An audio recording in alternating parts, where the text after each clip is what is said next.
ராதே கிருஷ்ணா. ராம் ராம்.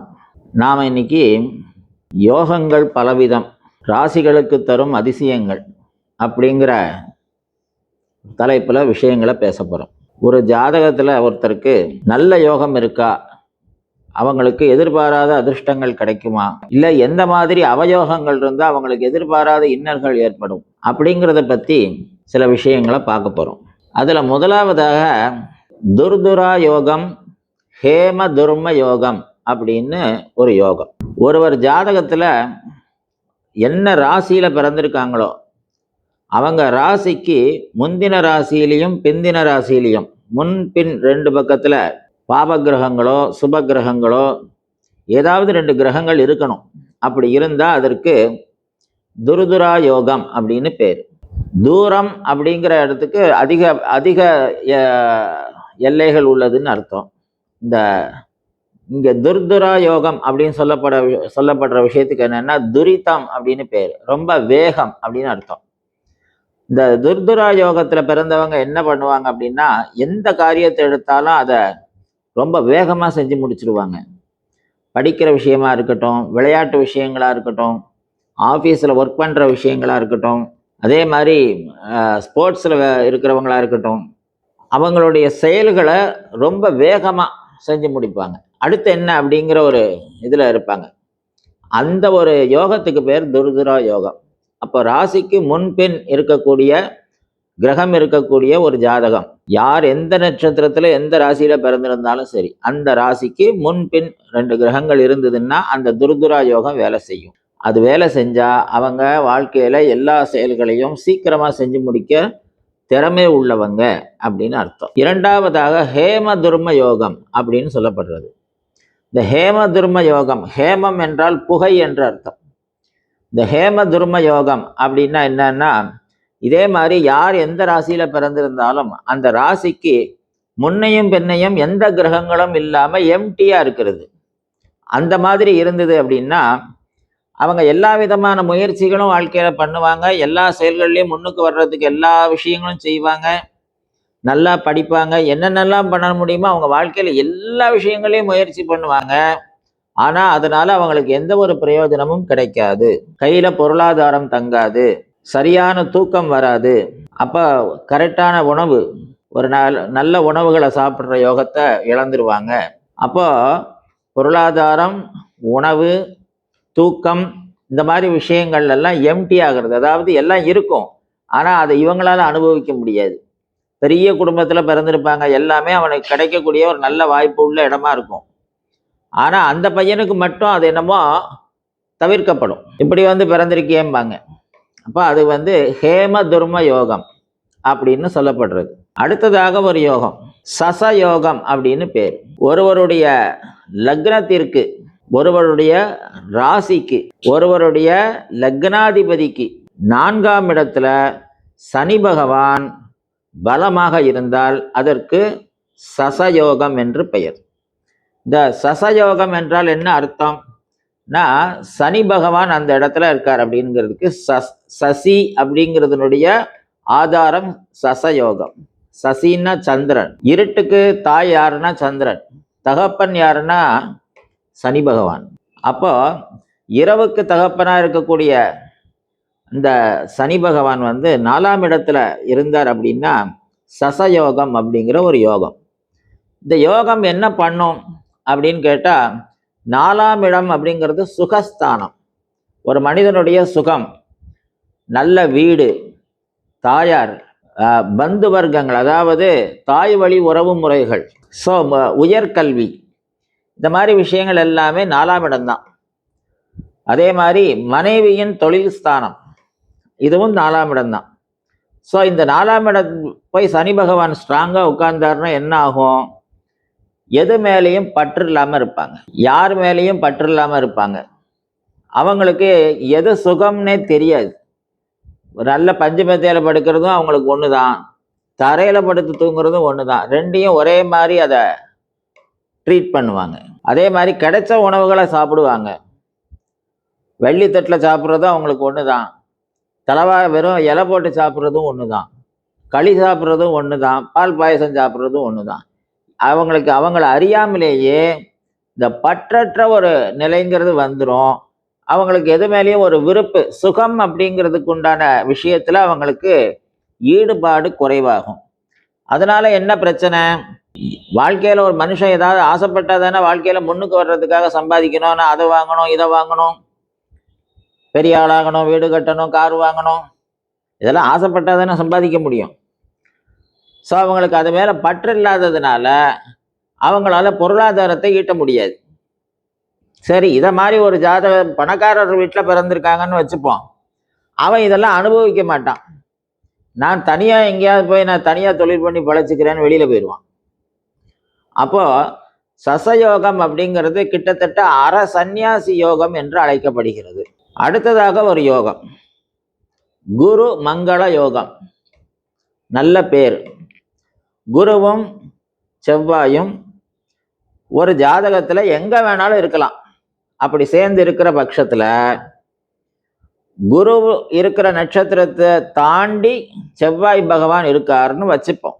இப்போ அஸ்வினி நட்சத்திரத்துல குரு இருக்கார், பரணி நட்சத்திரத்துல செவ்வாய் இருக்கார் அப்படின்னா இந்த குருவை தாண்டி இருக்கிற செவ்வாய் தான் பலமா இருப்பார். குருவுக்கு பலம் குறைஞ்சு போயிடும்.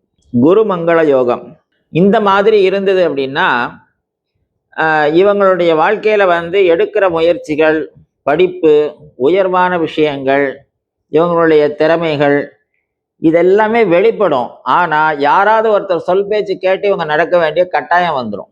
இவங்க படித்த படிப்புக்கு இவங்க நிறைய படிச்சிருப்பாங்க. ஆனா இவங்களுக்கு கொடுக்க வேண்டிய பதவியை கொடுக்காம ஒரு டி கிரேட்ல இருக்கக்கூடிய ஒரு சாதாரண பதவியை கொடுத்துருவாங்க. அப்ப அவங்க மன கஷ்டத்தோட வேலை பார்க்கணும். அதே மாதிரி வீட்டுக்கு மூத்தவங்களா பிறப்பாங்க. ஆனா அந்த மூத்தவங்கிற அந்த மரியாதை அவனுக்கு கிடைக்காம போயிடும். அவரால் அவருடைய வருமானத்துல அவர் சம்பாத்தியத்துல தான் உடம்பிறந்தவங்களுக்குலாம் எல்லாம் நிறைய செய்வாங்க. ஆனா அவங்களுக்கு நல்ல பேரே கிடைக்காது. ஸோ குருவை தாண்டி செவ்வாய் உட்கார்ந்துருந்தார் அப்படின்னா செவ்வாய் அந்த குருவை ஜெயிச்சு உட்கார்ந்துருக்காருன்னு அர்த்தம். அப்படி இந்த குருமங்கள யோகம் அந்த மாதிரி அமைஞ்சதுன்னா இந்த மாதிரி ஒரு நிலைமைகள் ஏற்படும். சரி, இதை அப்படி மாத்தி பார்ப்போம். செவ்வாய் இதே மாதிரி இருந்து குரு செவ்வாய் நட்சத்திரத்தை தாண்டி பலமா இருந்துட்டாருன்னு வச்சுப்போம். அதுவும் குருமங்கள யோகம்தான்.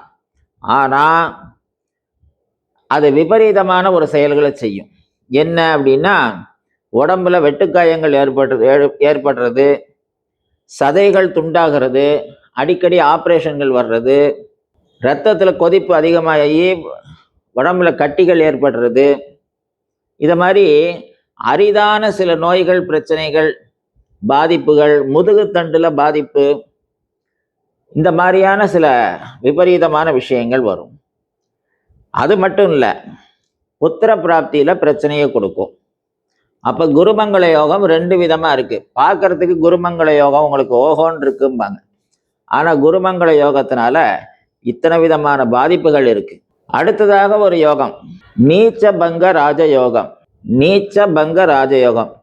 ஒரு ஜாதகத்துல ஒரு கிரகம் நீச்சமாகி அந்த நீச்சமான ராசி எதுவோ அந்த ராசிக்குரிய அதிபதி ஆட்சியோ உச்சமோ அடைந்தால் அதற்கு நீச்சபங்க ராஜயோகம் என்று அழைக்கப்படுகிறது. இந்த நீச்சபங்க ராஜயோகம் ஒரு ஜாதகத்துல இருக்கு அப்படின்னா அந்த திசைகள் வரும்போது, அந்த நீச்சன் என்ற ராசிநாதன் யாரோ அந்த ராசிநாதன் உச்சம் அடைஞ்சிருக்கான் இல்லையா, அவனுடைய திசைகள் வரும்போது விபரீத ராஜயோகம் என்று அழைக்கப்படுகிறது. அது நினைச்சு பார்க்காத ரொம்ப லோ கிளாஸா இருப்பாங்க, ஒண்ணுமே இல்லாம இருப்பாங்க, ஒரே நாள்ல லட்சாதிபதி ஆயிடுவாங்க.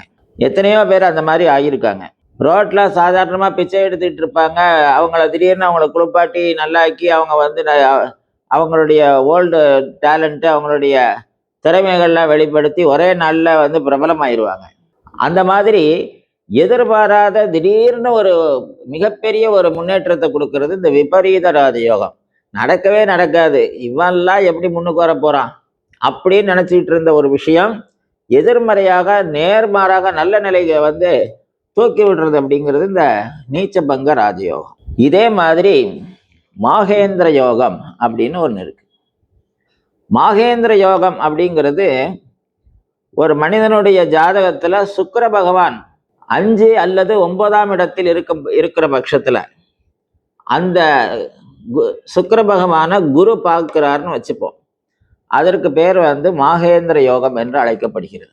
இந்த மாகேந்திர யோகம் இருக்கிறவங்க என்ன பண்ணுவாங்க அப்படின்னா, காலம் தாழ்த்தி படிப்பாங்க. இயல்பிலேயே சாதாரணமா நம்ம காலேஜ் வரைக்கும் படிக்கிறோம் இல்லையா, அந்த கல்வியில அவங்களுக்கு அவ்வளவு தூரம் உயர்வு இருக்காது.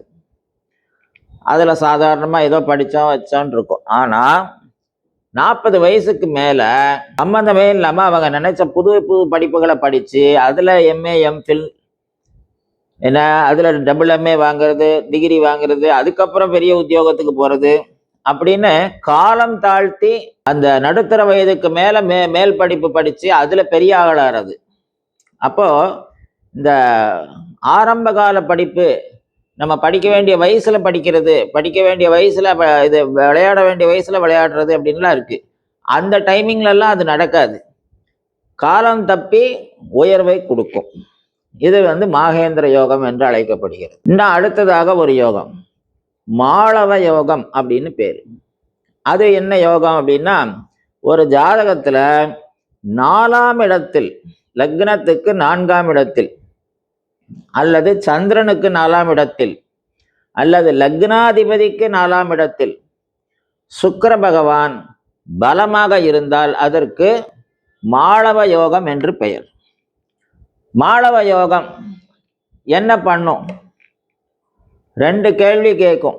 உனக்கு வீடு, வாசல், காரு, பங்களா, பேங்க் பேலன்ஸு, தொழில் இதெல்லாம் வேணுமா? இல்லை உனக்கு மனைவி, குழந்தை, வீடு, சொந்த பந்தம், நட்பு இதெல்லாம் வேணுமா அப்படின்னு கேட்கும். எதை தேர்ந்தெடுக்கிறோமோ அதை கொடுத்துட்டு மற்றதை டேமேஜ் பண்ணிடும். பொருளாதாரத்தை ரொம்ப விரும்புகிற பட்சத்தில் வீடு எப்படி கொடுக்கும்னா, 40க்கு 40 பெரிய ஹால், ஒரு 5 ரூமு, ஏன்னா வீட்டுக்குள்ளேயே ஊஞ்சல், பால்கனி, என்ன கார் பார்க்கிங், கார்டன், ஏன்னா இப்படி வீட்டுக்குள்ளேயே வந்து பால்கனி மாடி போட்டு உள்ளேயே பால்கனி இருக்கிற மாதிரியான அமைப்பு அப்படின்னு எல்லாம் பார்க்க அவ்வளோ சகல சௌரியத்தோட ஒரு வீடு எல்லாத்தையும் கொடுத்துட்டு வீட்டில் சொந்தம் வந்த நட்பு உறவு எல்லாரையும் உடச்சி விட்டுரும், தனியாக அந்த வீட்டில் உட்காந்துருப்பாங்க. இது வேண்டான்னு சொல்லிட்டாங்கன்னா சின்னதாக ஒரு சாதாரண ஒரு வீட்டில் குடியிருப்பாங்க. ஆனால் எல்லா உறவுகளும் சொந்தங்களும் பந்தங்களும் ஏன்னா பெத்த பிள்ளைகளும் எல்லாரும் எப்போவுமே வீட்டுக்கு விருந்தாளிகள் வந்துக்கிட்டே இருப்பாங்க. அவங்களுக்கு சாப்பாடு பண்ணி போட்டுக்கிட்டே இருப்போம். அந்த மகிழ்ச்சி அப்படிங்கிறது இருக்கும். அப்போ அந்த மாளவ யோகத்தில் பிறந்தவங்க அந்த திசை, சுக்கிரனோட திசை வருது அப்படின்னா ஜாக்கிரதையாக இருக்கணும். அவங்க கேட்கக்கூடிய வரம் நல்ல வரமாக இருக்கணும். அப்போ தான் அது சரியாக வரும். இப்போ தனி கொடுத்தனா இருக்காங்க, நிறைய பேர் வந்து வெளிநாட்டுக்கு போகிறாங்க, தனி கொடுத்தனா இருக்காங்க, ஏற்கனவே சொந்த பந்த நட்பு உறவோடெல்லாம் யாரும் இல்லை. நிறைய பேர் அவங்கெல்லாம் முன்னுக்கு வரணும்னு நினைக்கிறாங்க. அப்போ அவங்க வந்து இந்த மாதிரி மாளவ யோகம் வரும்போது அவங்க வீடு வாங்கணும்னு நினைப்பாங்க. அவங்க வீடு வாங்குறாங்க அப்படின்னா அவங்க திருப்பி இந்தியாவுக்கு வர்றதுக்கே யோசனை பண்ணுவாங்க. அதனால அவங்க வாங்கி உட்கார்ந்தாங்கன்னா அது பிரச்சனை கிடையாது. ஆனால் இந்தியாவுக்குள்ள நம்ம இருக்கோம் அப்படின்னா நம்ம உறவினர்களுக்கு நடுவில் தான் வாழணும். அப்போ அதுக்கு தகுந்த மாதிரியான முடிவுகளை எடுக்கணும். ஸோ மாளவ யோகம் ரொம்ப விசித்திரமான ஒரு யோகம் என்று அழைக்கப்படுகிறது. அடுத்ததாக புத ஆதித்ய யோகம் ரொம்ப விசேஷமான ஒரு யோகம். சூரியனும் புதனும் ஒரு ஜாதகத்தில் எங்கே கூடி இருந்தாலும் சரி, அந்த புதன் திசையோ சூரிய திசையோ அவங்களுக்கு வரும்போது நினைச்சு பார்க்க முடியாத அளவுக்கு நாலேஜில் அவங்க வந்து அறிவு திறமைகள் எங்கேருந்து வெளிப்படும் தெரியாது. எக்ஸாக்டாக இத்தனைக்கும் படிச்சிருக்க மாட்டாங்க, அது சம்பந்தமான விஷயங்களை பற்றியே தெரியாது. ஆனால் அதை பார்த்த உடனே இன்னதுதான் கண்டுபிடிச்சிருவாங்க. ஸோ சப்ஜெக்டை உடனே அப்சர்வ் பண்ணி அதில் வந்து ஒரு இன்ட்யூஷன் நாலேஜ் வந்து இயற்கை ஞானம் வேலை செஞ்சு அதில் இருக்கக்கூடிய நிறைய குறைகளை உடனே கண்டுபிடிக்கக்கூடிய திறமை அப்படிங்கிறது புத ஆதித்ய யோகத்தில் பிறந்தவங்களுக்கு உண்டு.